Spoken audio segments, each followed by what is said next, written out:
Hay algo en el suelo de Marte que ningún científico esperaba ver a esta escala. Miles de figuras geométricas perfectas, dispuestas como un panal de abejas gigante, cubren una llanura entera del planeta rojo. Y nadie sabe aún exactamente cómo se formaron. Lo que están a punto de ver no es ciencia ficción, son imágenes reales enviadas desde otro planeta en las últimas semanas. Imágenes que están obligando a los científicos a replantear lo que creían saber sobre la historia del agua en Marte. Bienvenidos. Esto que ven ahora mismo es una imagen real enviada desde Marte en las últimas semanas. No es una ilustración, no es una recreación, es el suelo marciano fotografiado por el rover Curiosity, compuesta por 340 fotografías individuales tomadas el 19 y 20 de junio de 2026. Cada píxel de lo que están viendo viajó más de 200 millones de kilómetros para llegar a sus pantallas. La señal que transporta esas imágenes viaja a la velocidad de la luz, y aún así tarda entre 3 y 22 minutos en cruzar el espacio que separa Marte de la Tierra, dependiendo de dónde se encuentran los dos planetas en sus órbitas. En este momento de agosto de 2026, esa distancia es de aproximadamente 200 millones de kilómetros. Para transmitir una imagen de alta resolución desde la superficie marciana, los rovers deben primero almacenarla en su memoria interna y luego enviarla en ventanas de comunicación específicas, a menudo usando los satélites orbitales de la NASA como repetidores, porque la transmisión directa desde la superficie hasta la Tierra no siempre es posible con la potencia disponible a bordo. Ese proceso puede llevar horas o incluso días desde que el rover captura una imagen hasta que los científicos en el JPS pueden ver. Hoy tenemos dos rovers activos en Marte, Curiosity y Perseverance. Ambos han enviado imágenes en agosto de 2026 que están redefiniendo lo que sabemos sobre el planeta rojo. Son dos máquinas distintas operando en regiones distintas, construidas con objetivos distintos. Curiosity fue diseñado para estudiar la habitabilidad pasada de Marte, para responder si el planeta alguna vez tuvo condiciones capaces de sostener vida microbiana. Perseverance fue diseñado un paso más allá, para buscar señales directas de esa vida pasada y recolectar muestras de roca para un eventual retorno a la Tierra. Curiosity opera en el cráter Gale, en el hemisferio sur de Marte. Perseverance opera en el cráter Jezero, a más de 3.700 kilómetros de distancia, en lo que también fue un antiguo lago marciano con un delta fluvial bien preservado. El delta de J. Jezero es especialmente valioso porque los deltas fluviales en la Tierra son ambientes conocidos por concentrar y preservar materia orgánica, lo que convierte a esa región en uno de los mejores lugares del sistema solar para buscar evidencia de vida pasada. Y juntos están armando el retrato más completo que hemos tenido jamás de la historia de Marte. En este video vamos a recorrer cada una de esas imágenes, dato por dato, descubrimiento por descubrimiento. Empecemos con Curiosity. Este rover aterrizó en Marte el 6 de agosto de 2012 dentro del cráter Gale, una cuenca de 154 kilómetros de diámetro que en el pasado marciano fue un lago. El aterrizaje utilizó un sistema nunca antes probado llamado grúa del cielo. Una plataforma propulsada por cohetes descendió hasta 20 metros sobre la superficie y bajó el rover con cables antes de salir disparada a estrellarse, lejos. Fue considerado el aterrizaje más ambicioso de la historia de la exploración espacial robótica. Al inicio de agosto de 2026, Curiosity lleva exactamente 4,974 soles operando, es decir, 4,974 días marcianos. Un sol marciano dura 24 horas y 39 minutos. Y este mes cumple exactamente 14 años en el planeta rojo. En esos 14 años ha recorrido más de 33 kilómetros sobre el suelo marciano, ha taladrado más de 40 rocas diferentes y ha analizado miles de muestras con sus instrumentos científicos. Su generador de energía nuclear, llamado RTG, convierte el calor producido por la desintegración del plutonio 238 en electricidad, lo que le permite operar con independencia de la luz solar, a diferencia de los rovers solares que quedaron inmovilizados durante tormentas de polvo. Piensen en esto un momento. 14 años conduciendo por otro planeta, escalando una montaña de 5 kilómetros de altura llamada Monte Sharp, analizando roca tras roca, muestra tras muestra, kilómetro tras kilómetro. Curiosity fue diseñado originalmente para una misión de 2 años.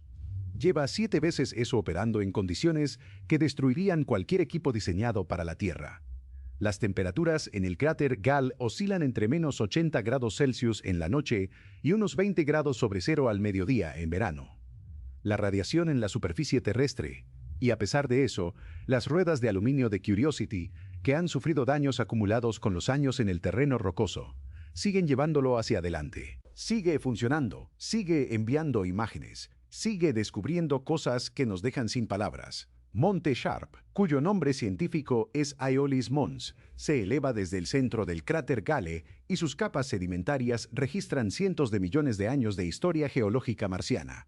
Cada vez que Curiosity sube un nivel en esa montaña, está leyendo un capítulo más antiguo del pasado del planeta. La longevidad de Curiosity es en sí misma uno de los mayores logros de ingeniería en la historia de la exploración espacial. Ningún rover había sobrevivido tanto tiempo en la superficie de otro planeta bajo condiciones tan extremas. Y el último gran descubrimiento de Curiosity se llama el Mar de Panales. Al comenzar a escalar un valle marciano, al que los científicos apodaron Valle Grande, el rover envió imágenes de algo completamente inesperado. Una llanura entera cubierta de fracturas poligonales. No en una zona pequeña, no en un parche aislado. Una llanura entera cubriendo el suelo hasta donde alcanza la cámara del rover en todas las direcciones. Los científicos del Jet Propulsion Laboratory de la NASA recibieron esas imágenes y tardaron varios minutos en procesar lo que estaban viendo. Era un terreno sin precedentes a esta escala dentro del cráter Gale, y posiblemente en toda la exploración marciana con rovers. El Valle Grande es una depresión que corta transversalmente las capas sedimentarias del Monte Sharp, exponiendo en sus paredes millones de años de historia geológica marciana que de otro modo habrían permanecido enterrados bajo metros de roca. La erosión que modeló ese valle fue causada principalmente por el viento marciano, actuando durante enormes periodos de tiempo, esculpiendo la montaña y dejando al descubierto secuencias de roca, que los científicos pueden ahora leer como páginas de un libro. Cada uno de estos polígonos mide entre 4 y 8 centímetros de ancho. No son microscópicos ni tampoco enormes. Tienen una escala muy concreta, la escala de algo que se formó bajo condiciones físicas muy específicas. Y no son unos pocos. Se extienden hasta donde alcanza la cámara del rover, cubriendo el suelo en todas las direcciones. La misión había detectado pequeños parches de estas formas antes en otras partes del cráter Gale, pero jamás a esta escala, jamás cubriendo una superficie tan extensa de manera tan uniforme. Lo que hace especialmente notable este campo es la consistencia del tamaño de los polígonos. Esa regularidad de entre 4 y 8 centímetros sugiere que el proceso que los formó operó bajo condiciones ambientales estables durante un periodo prolongado, con presiones, temperaturas y composición química del sedimento manteniéndose dentro de un rango estrecho. Además, las grietas que delimitan cada polígono muestran bordes elevados, lo que indica que el material fue desplazado hacia arriba durante la formación de las fracturas y no simplemente erosionado. Un detalle que los geólogos consideran clave para distinguir entre los distintos mecanismos de formación. Las cámaras Mastcam de Curiosity, que funcionan de manera similar a un ojo humano con zoom óptico, capturaron esos bordes con suficiente resolución como para que los científicos pudieran medir esa elevación y compararla con modelos teóricos de formación. En el centro del campo hay un montículo al que los científicos llamaron Miraflores. Tiene 6 metros de altura y está coronado con una capa gruesa de arena, y los polígonos lo rodean completamente, incluso trepando por sus laterales, como si la geometría del suelo hubiera escalado el relieve siguiendo sus propias reglas. El hecho de que los polígonos aparezcan tanto en el suelo plano como en las laderas del montículo indica que el proceso que los generó afectó el material de manera homogénea, independientemente de la topografía local. Ashwin Vasavada, científico principal del proyecto en el JPL de la NASA, lo describió con estas palabras: «Hemos visto muchos paisajes fascinantes a través de los ojos de Curiosity, pero este mar de polígonos nos dejó sin aliento». El montículo Miraflores en sí mismo es objeto de estudio independiente. Su forma aislada en medio del campo poligonal sugiere que podría tratarse de un núcleo de material más resistente a la erosión que el terreno circundante, o alternativamente de una acumulación posterior de sedimento transportado por el viento marciano. La arena que corona su cima podría haber migrado hasta ahí durante miles de años de actividad eólica estacional. acumulándose en ese punto elevado donde las corrientes de viento pierden velocidad y depositan el material que transportan. Ahora la pregunta que todos los científicos están intentando responder: ¿cómo se formaron? Y aquí es donde la ciencia se pone interesante, porque no hay una única respuesta. Hay al menos 3 hipótesis sobre la mesa, y ninguna está descartada todavía. Cada una implica condiciones marcianas distintas. Cada una cuenta una historia diferente sobre el pasado del planeta rojo.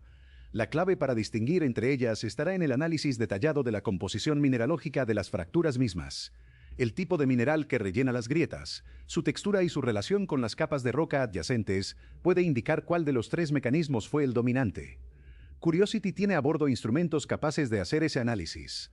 El espectrómetro de rayos X Chemin puede identificar la estructura cristalina de los minerales en las muestras taladradas, mientras que el ChemCam puede analizar la composición elemental de los bordes de las grietas sin necesidad de contacto físico. Ambos instrumentos trabajan en conjunto para ofrecer una imagen química completa de lo que hay dentro y alrededor de cada fractura. Vamos con la primera hipótesis. La primera hipótesis: barro seco. En el pasado marciano, cuando el cráter Gale era un lago activo, el sedimento húmedo depositado en su fondo se habría secado bajo el sol marciano y agrietado exactamente igual que el barro en la Tierra. Piensen en un charco que se seca en verano. Las grietas que deja forman formas geométricas casi perfectas, con ángulos de 120 grados característicos. En Marte, ese proceso habría ocurrido a escala masiva, durante miles o millones de años de ciclos húmedos y secos. Esta hipótesis es especialmente relevante porque implicaría que el Valle Grande estuvo sometido a ciclos repetidos de inundación y desecación, lo que a su vez señalaría variaciones climáticas significativas en el Marte antiguo, períodos húmedos alternando con períodos áridos, dentro de la misma cuenca del cráter Gale. La presencia de minerales de arcilla hidratada en las capas asociadas a estos polígonos reforzaría esta interpretación, ya que ese tipo de mineral se forma precisamente en ambientes donde el agua estuvo presente de manera prolongada antes de evaporarse. De hecho, Curiosity ya detectó minerales de arcilla en capas inferiores del cráter Gale durante años anteriores de su misión, lo que establece un precedente favorable para esta hipótesis en esa región específica de Marte. La segunda hipótesis involucra los ciclos térmicos. En Marte, la temperatura puede cambiar más de 100 grados Celsius entre el día y la noche. Ese calentamiento y enfriamiento repetido durante millones de años puede fracturar el suelo rocoso en formas geométricas regulares, porque los materiales se expanden con el calor y se contraen con el frío, y esa tensión acumulada termina quebrando la roca siguiendo patrones geométricos. Es el mismo proceso que fragmenta las aceras en invierno, pero amplificado por millones de años y condiciones extremas que la Tierra no puede replicar. Lo que distingue a los polígonos de origen térmico de los de barro seco es principalmente la profundidad de las fracturas. Las grietas térmicas tienden a ser más superficiales y a afectar roca ya consolidada, mientras que las de desecación se forman mientras el sedimento aún está en proceso de litificación. Otro indicador diferenciador es la presencia o ausencia de minerales de relleno dentro de las propias grietas. Si las fracturas están rellenas de sulfatos o carbonatos precipitados desde una solución acuosa, apuntarían a un origen relacionado con el agua, y no a ciclos puramente térmicos. Los científicos están evaluando imágenes de alta resolución del